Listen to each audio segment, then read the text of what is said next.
বিসমিল্লাহির রহমানির রহিম। সুপ্রিয় শিক্ষার্থীবৃন্দ, আশা করি তোমরা অনেক বেশি ভালো আছো। আজকে আমি তোমাদের যোজনী A to Z নিয়ে হাজির হয়েছি। দেখো, আমি লিখে রেখেছি যোজনী, পরিবর্তনশীল যোজনী, সক্রিয় যোজনী এবং সুপ্ত যোজনী। আজকে এই ক্লাসটা করলে যোজনী সংক্রান্ত যত সমস্যা তোমার আছে সব সমস্যা ক্লিয়ার হয়ে যাবে। এবং এখান থেকে কিন্তু 2 মার্কে একটা প্রশ্ন আসে, সক্রিয় যোজনী বের করতে বলে, সুপ্ত যোজনী বের করতে বলে, অথবা বলে পরিবর্তনশীল যোজনীটা কি। তাহলে প্রথমে শুরুতে আমি কিন্তু বলতে পারি যে যোজনী জিনিসটা কি, এটা না জানলে এই বাকিগুলো তোমার জানার খুব কষ্ট হয়ে যাবে। সুতরাং আমরা আগে জেনে নিই যোজনী জিনিসটা কি।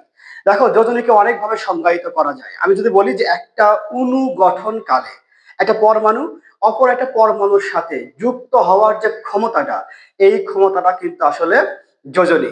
যেমন ধরো, সোডিয়াম সোডিয়ামের সাথে ক্লোরিন যখন বিক্রিয়া করে তখন কি হয় বলতো? সোডিয়াম ক্লোরাইড উৎপন্ন হয়। এখন খেয়াল করো, সোডিয়াম আর ক্লোরিন কি এমনি এমনি যুক্ত হবে না। বলে সোডিয়ামের ইলেকট্রন বিন্যাস যদি আমরা দেখি, তাহলে সোডিয়ামের সর্বশেষ কক্ষপথে ইলেকট্রন আছে একটা, দুইটা, এখানে দেখো দুইটা, দুই।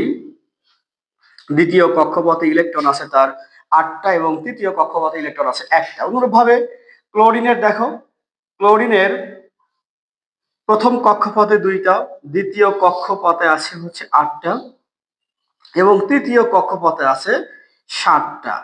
তৃতীয় কক্ষপথে আছে ইলেকট্রন সাতটা।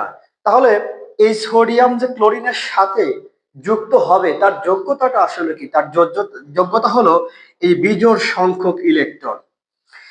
তাহলে আমরা বলতে পারি কোন একটা পরমাণুর সর্বশেষ কক্ষপথে যতগুলো ইলেকট্রন থাকবে, এটাই তার যোজনী। তাহলে যোজনীকে কত ভাবে সংজ্ঞায়িত করা যায়? দেখো, প্রথমে আমি বলেছি একটা অণু গঠনকালে কোন একটা পরমাণু অপর একটা পরমাণুর সাথে যুক্ত হবে, এই যে যোগ্যতাটা, সেই যোগ্যতাকে বলতেছি আমরা যোজনী। আবার বললাম কোন একটা মৌলের সর্বশেষ কক্ষপথে যতগুলো ইলেকট্রন থাকে, সেটাই তার যোজনী। অথবা আমি বলতে পারি যৌগ গঠনকালে বা অণু গঠনকালে একটা পরমাণু যতগুলো ইলেকট্রন ত্যাগ করে, সেটাই তার যোজনী। দেখো, এখানে খেয়াল করে দেখো, সোডিয়াম কি করবে? সোডিয়াম হচ্ছে একটা ইলেকট্রন ত্যাগ করে দিবে, কাকে বলতো? ক্লোরিনকে দিয়ে দিবে। সুতরাং এ কিন্তু অষ্টক অবস্থা পূর্ণ পাবে। আবার ক্লোরিনও কি হবে? একটা ইলেকট্রন গ্রহণ করে তার সর্বশেষ কক্ষপথে অষ্টক পূর্ণ করে ফেলবে। সুতরাং এই যে একটা ইলেকট্রন, সোডিয়াম কিন্তু একটা ইলেকট্রন কাকে দিয়ে দিল? ক্লোরিনকে। সো সোডিয়াম হয়ে গেল সোডিয়াম প্লাস, ক্লোরিন হয়ে গেল কি? Chlorine minus. তাহলে যে যতগুলো ইলেকট্রন ত্যাগ করে ওটা তার যোজনী। আবার কোন পরমাণু তার সর্বশেষ কক্ষপথে যতগুলো ইলেকট্রন পূর্ণ করে গ্রহণ করে অষ্টক পূর্ণ করে, এটাই তার যোজনী। আবার আমি বলতে পারি যে একটা পরমাণু যতগুলো ক্লোরিন অথবা হাইড্রোজেনের সাথে যুক্ত হতে পারে, সেটাই কিন্তু তার যোজনী। খেয়াল করে দেখো, এখানে সোডিয়াম ক্লোরাইড, এই সোডিয়াম ক্লোরাইডে সোডিয়াম কয়টা ক্লোরিনের সাথে যুক্ত হয়েছে? বলে একটা ক্লোরিনের সাথে যুক্ত হয়েছে। সুতরাং এখানে সোডিয়ামের যোজনী কিন্তু এক। তাহলে যোজনী সম্পর্কে আশা করি বিস্তারিত জানতে পেরেছো। আরো যদি যোজনী সম্পর্কে জানতে চাই, তাহলে কি হবে? বলে কোনো একটা পরমাণু যতগুলো অক্সিজেন পরমাণুর সাথে যুক্ত হবে, এই অক্সিজেন পরমাণুর দ্বিগুণ সংখ্যাটাই হবে তার যোজনী। এবার আসি পরিবর্তনশীল যোজনী জিনিসটা কি। পরিবর্তনশীল যোজনী হলো যে একটা পরমাণুর অনেকগুলো যোজনী থাকতে পারে। যেমন আমরা বলতে পারি যে সালফারের যোজনী কত? সালফারের যোজনী 2, 4, 6।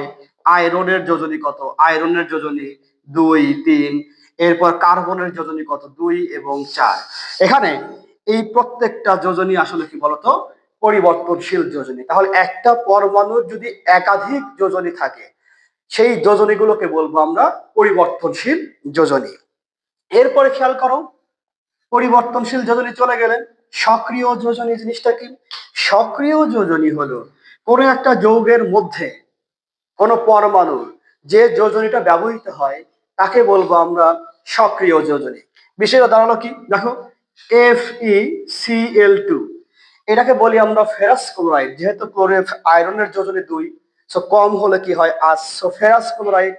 আবার এখানে খেয়াল করে দেখো তো, FeCl3, এখানে আয়রনের যোজনী 3, সুতরাং ফেরিক ক্লোরাইড। এবার সক্রিয় যোজনী বলতে এই যৌগের মধ্যে আসলে আয়রনের কত যোজনী ব্যবহৃত হয়েছে।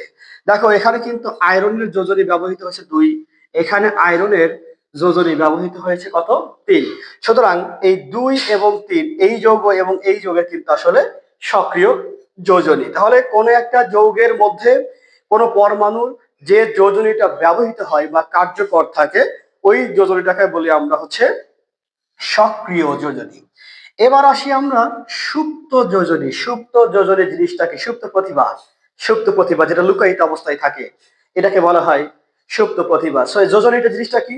যোজনী হলো কোন একটা পরমাণুর একটা সর্বোচ্চ যোজনী আছে, আবার কোন একটা যৌগ গঠনকালে সেই মৌল কিন্তু কি তার একটা নির্দিষ্ট সংখ্যক যোজনী ব্যবহার করে থাকে। এবার খেয়াল করো, এই যে আমি যদি বলি যে ফেরাস ক্লোরাইডে ক্লোরিনের সুপ্ত যোজনী কত, সুপ্ত যোজনীর সংজ্ঞা কিন্তু আমরা আগেই বলেছিলাম যে সুপ্ত যোজনী সমান সমান আমরা লিখতে পারি সর্বোচ্চ যোজনী। সর্বোচ্চ যোজনী মাইনাস কার্যকর যোজনী। কার্যকর যোজনী বা সক্রিয় যোজনী, এখানে সক্রিয় যোজনী।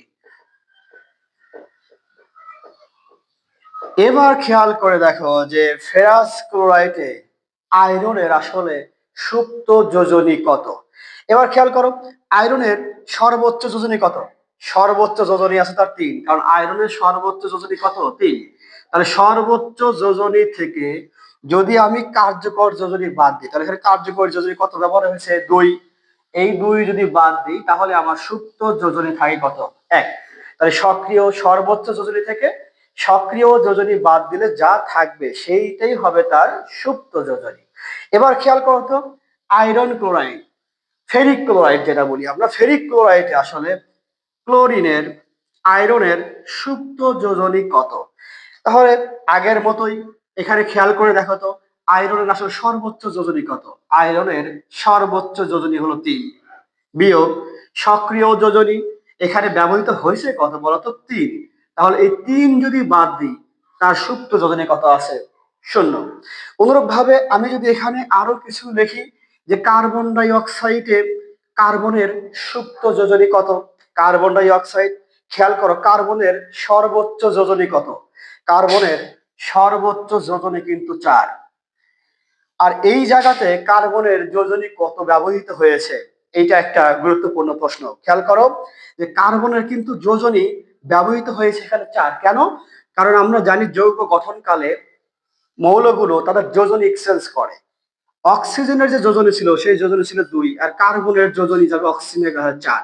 এবার তাহলে এই জিনিস আর এই জিনিস পার্থক্য কি, একই রকম। তাহলে কার্বন এখানে যোজনী ব্যবহার করেছে 4 এবং তাহলে সর্বোচ্চ যোজনীও 4, সক্রিয় যোজনীও তার 4। তাহলে কার্বন ডাই অক্সাইডে কার্বনের যে সুপ্ত যোজনী সেই সুপ্ত যোজনী হচ্ছে 0। এবার যদি আমি তোমাকে বলি যে কার্বন মনো অক্সাইডে কার্বনের সুপ্ত যোজনী কত, তাহলে এখানে কার্বন আসলে কত যোজনী ইউজ করেছে দেখো। অক্সিজেনের যোজনী 2, কার্বনের যোজনীও কিন্তু এখানে ব্যবহার হয়েছে 2। সো এই 2 বাদ দিলে এখানে কি থাকে, কার্বন মনো অক্সাইড। তাহলে কার্বন মনো অক্সাইডে কার্বনের যোজনী ব্যবহৃত হয়েছে কত, 2। সুতরাং কার্বনের সর্বোচ্চ যোজনী 4 আর ব্যবহৃত হয়েছে এখানে 2। সুতরাং কার্বন মনো অক্সাইডে কার্বনের সুপ্ত যোজনী হচ্ছে 2। আশা করি তোমরা যোজনী, পরিবর্তনশীল যোজনী, সক্রিয় যোজনী এবং সুপ্ত যোজনী সম্পর্কে বিস্তারিত ধারণা লাভ করেছে। এখান থেকে কিন্তু প্রায়ই কিন্তু পরীক্ষা আসে যে এই যৌগে মানে সর্বোচ্চ যোজনী কত, পরিবর্তনশীল যোজনী বলতে কি বোঝায়, শুধু যোজনী কি, এই 1-2 মার্কের প্রশ্ন কিন্তু পরীক্ষায় বারবারই আসে। আশা করি আমার এই ভিডিওটা দেখলে তোমার অনেকাংশেই এই প্রবলেমটা সলভ হয়ে যাবে। আজকে এই পর্যন্তই, সুস্থ থাকবে, আল্লাহ হাফেজ।